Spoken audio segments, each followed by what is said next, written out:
With no North American action today at Worlds, I figured I'd give you all a special little clip into LCS history, specifically Ssumday signing with 100 Thieves, the possibility of Blaber joining 100 Thieves back in the day, and a little bit more, all from an Honoring the Thieves podcast I did with Jungle Juice, Jackson Dahl, Blake IR, and the 100 Talk dads last night. The full thing is available in the description down below. We went on for an hour and a half just telling some great stories, but I hope you all enjoy. We should tell the story of signing Ssumday.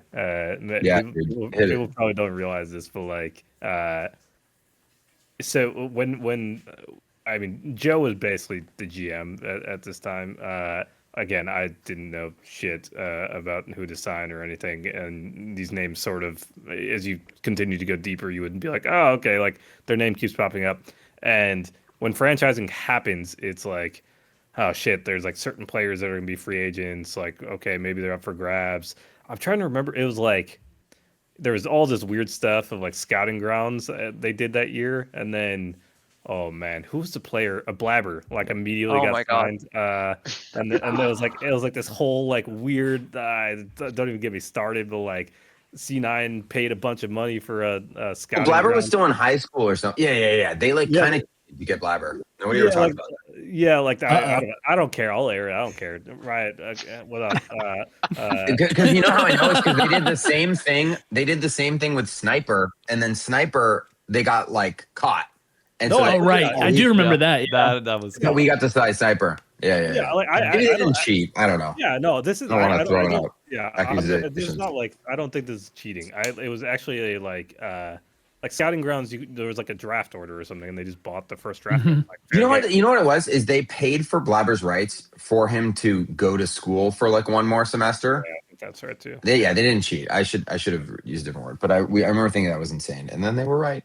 No. It was more like I remember Joe being like, "This kid Blaber's amazing," and then it was like, "Oh, we should try and get him," and then I was like, "Oh wait, like C9 got him," and like I think at the time it seemed like C9 overpaid, but they clearly didn't. No.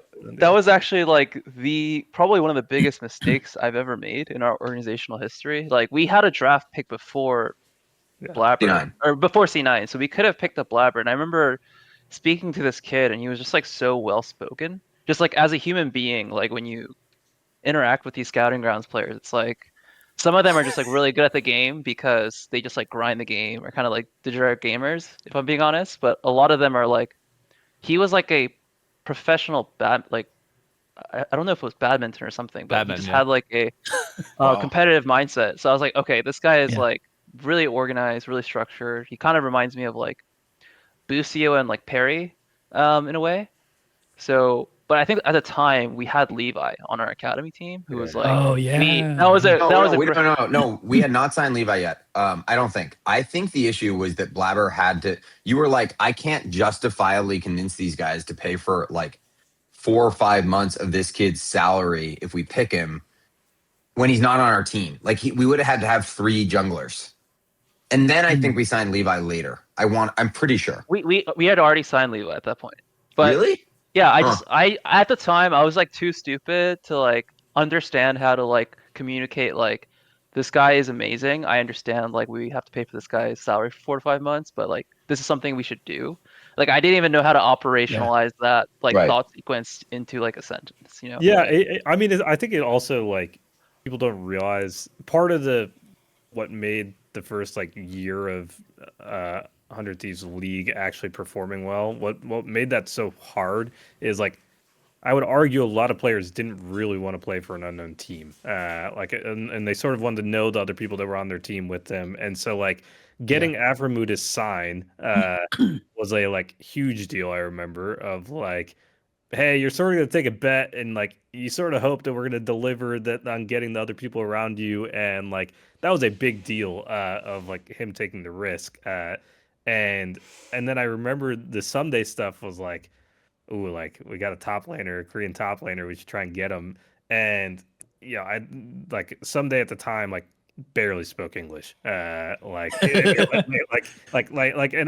like mean that in the kindest way. Like it was he just did not speak a lot of English at the time. He was probably only here for a year. And Joe, again, being humble, is like actually knows Korean, and again, I don't know like any like we're trying to negotiate like someday, and we're like, how do we do this negotiation? And so we're like, Joe, could you be our translator for this too? And it was a wild conversation, mainly because Ssumday just kept saying no every time we threw out a number. Small anecdote about Ssumday, like everyone knows him as Kind Boy, right? Like, he's I was like gonna say very not kind boy this shy. time. Not kind negotiator. He is like a menace when it comes to contracts. Like like his face is normally like a smile, and then like when you're in contract mode, like it's like the scary businessman. And he also didn't have an agent. He was like self-represented. Important to note that he Whoa. didn't have an agent. What? Yeah. Him and Hooney just It was him hustling and his dad. everybody He would without go an talk agent. to his dad, right? Yeah, He had his he kept dad, saying yeah. he would go to his dad, and we were like, we're sitting there, and mind you, it's like, I don't know, 1 a.m. at this point or something. We're talking to him, and we would just throw out like outrageous numbers. Like all of us would be like, please, and he's like, hold on, like let me go talk to my dad, and like he'd come back and he'd just be like, no, and we're like, oh wait, what do we do? Like he doesn't like rebuttal. He doesn't say like a number. We're like, well, let's increase it by 20%. Let's see what happens. And like eventually he says yes, and like we're like, okay, like that was wild. We've never experienced that before, and so Joe gets all the credit for somehow like helping us negotiate while also translating. Like I was like, crazy. I also wouldn't be shocked at all if like we found out there was no dad. Like Yeah, for obviously sure. there's a dad, but like he Oh, for sure. He's just muting the mic, like Yeah. finishing up his solo queue game. Like coming back, he's like, oh, okay. Hold on, yeah, I I'm remember getting that. ganked. The Afro move thing was huge because we had already signed Someday and Medios and maybe Rio too. And Afro was like the last big piece that was like really hyped. And we had to like we were pitching him on like making custom merch and all this stuff. I remember like Matt and I took him to a steak dinner in Santa Monica. That was good. That Someday I original think squad was so Someday good. was pretty early, right? Oh no, Someday was after Rio and Medios. Was Ryu Yes, first or Meteos first? We got Ryu and Meteos through P1, I believe, but maybe Joe would remember that correctly. Oh, they came to. I don't remember. I think it was through P1 though. I I wanna say also there was a deal with P1, but I'm not positive. I also remember that year. Like if we didn't get Afro, it would have been like Apollo Hakuo. I'm pretty sure. Yeah, exactly. Yeah, that's a Mhm. backup. And dude, that entire market was just so rigged. Like this was Yeah. before like Riot had like a players association and like a global agents database, and like basically you had agents representing all 10 players that exist in the LCS. Right. Yeah, it was Dude, pure And they That's basically have a insane. monopoly on talent. So it's just like they are like bidding all the orgs against each other, just driving prices up, and it's like there's no regulatory anything. So it was just insane. Like that No, was you'd message one of the agents, and they'd be like, "Yeah, he's gone, but you should get this one now." And you're like, Yeah. "What?" You're like, "Whoa, what? Okay." They're like, "I have 3 ADCs left," and you're like, "What? Okay, hold on. Like, what is this?" And it's like, "All right, thank you. You're just telling me who next to give you a giant commission to." Trying to think It's what not the like other prices big got like. better. Yeah. Well, eventually they did. I was gonna say like Well, I wonder what I was the thinking other about big. like perks, dude. Oh my gosh. Yeah, I was for some reason I was dumb enough to think we should be bidding on that. He was pretty good. He was all right. I was He trying to played think all like what the like sliding door or what the like roster what ifs were. I remember that year was Best of the West, Sven and Mithy to TSM with Mike Young. I forget, or it was obviously Bjergsen mid lane. I forget who they had top lane, and then Team no, Liquid it was Mike Young. it was BB, I think, right? Yeah. Did BB come in 2018? I thought he didn't come until later. There weren't as many what ifs though in 2018 because like it was just sort of like whoever we could get when we came in late enough. Like it was sort of like picking people that weren't on Team Liquid, TSM, Cloud9. I have our 29 team big board. Let me look at it right now. And by the way, Steve bought all of Immortals for like $2.5 million. So All right. going into that year. That was crazy. Yeah, that was the other. And again, everyone thought that was insane, and like was a huge. and he won 4 championships, so I guess it was smart. I was gonna say the big one I remember is I really want that one year. I really wanted Prey, and we were like going back and forth. I'm Oh trying to yes, think if there were. we wanted Yeah. Prey and Bang, but Prey would never come here. And then Yeah. we also, I remember this was so funny. We were speaking to, I don't know if it was Prey or it was probably Prey. It was Ruler. No, it was Deft. It was Deft. You remember that? I remember. Oh, I forgot about that. We did. Yeah, talk to and then Deft. and we spoke to Deft's agent, and Matt was like, "So how good is this Deft guy?" I'm like, "He's freaking insane. We gotta get him." He's like, "All right, go get a price." And I think the price back then was like 2.5 million, and he's like, "Oh, that's actually not too bad for Deft." And then I was like, "Yeah, but that's post-tax. Like they want the Oh, yeah. post-tax 2.5 million." Yeah. I was like, yeah. okay, so they want Yeah, you wanted 4 5 million. I forgot about yeah. I remember. I one year we tried to get a quote on Faker. There was you know what I remember is still who's goated, insane goated is Peter Dunn. And Peter, the year we hired Kelsey Moser, Peter was the one who put us on to Kelsey, I think. And we were like just early. And so this must have been honestly, it may have been the year after 2018. I can't remember what year it was. And Peter Whatever goes, year that was after No. 2018. You don't even know. I'm looking at Peter DMs. even earlier? Yeah. Because Okay. I connected with Peter a second time after you initially tried to hire him years Yes. earlier.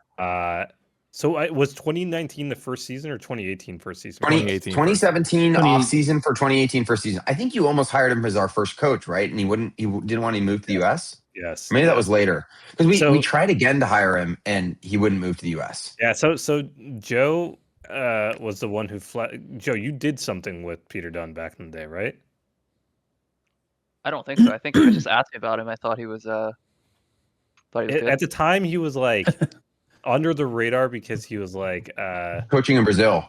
Oh yes, yeah, okay, I remember. and then- I do and then remember that. He helped one of the Chinese teams, I want to say, or it was like one of the teams in Korea, or like at Worlds or something. And I want to say it was either you or someone else told me like this guy's like the real deal. And then I like met with him, and I was like, whoa, this guy's different than all the other coaches that I've met. Like this guy's like telling me how he That like, guy's- thought about dude. soccer coaching, and like I was like, whoa, oh, like this guy gets it. And like, cause just for context, I think most coaches like do not really think about coaching in the way that like at least you would think of traditional sports coaching. And like he was way closer to that, and so like that resonated. And then he said he wouldn't move. So He would, yeah, he finally went for EG. So what I was going to say, it was definitely pre-EGs. It was maybe 2019. I was talking with Peter, and Peter wouldn't come, but he was like helping us, and he pointed us to Kelsey. And I'm like, if you were just going to think really out there, like what would you do? And he's like, well, there's this one kid. He's like, it's probably not possible. And there's no support infrastructure for Chinese. Because this was back when the Koreans were still the best by far. You would never import a Chinese player. And he's like, there's this one young, like 15, 16-year-old Chinese player in their like development somewhere. And he's called Knight. And if you could get him. And I remember like years later, I'm watching Worlds. And I'm like, oh my gosh, Peter Dunn.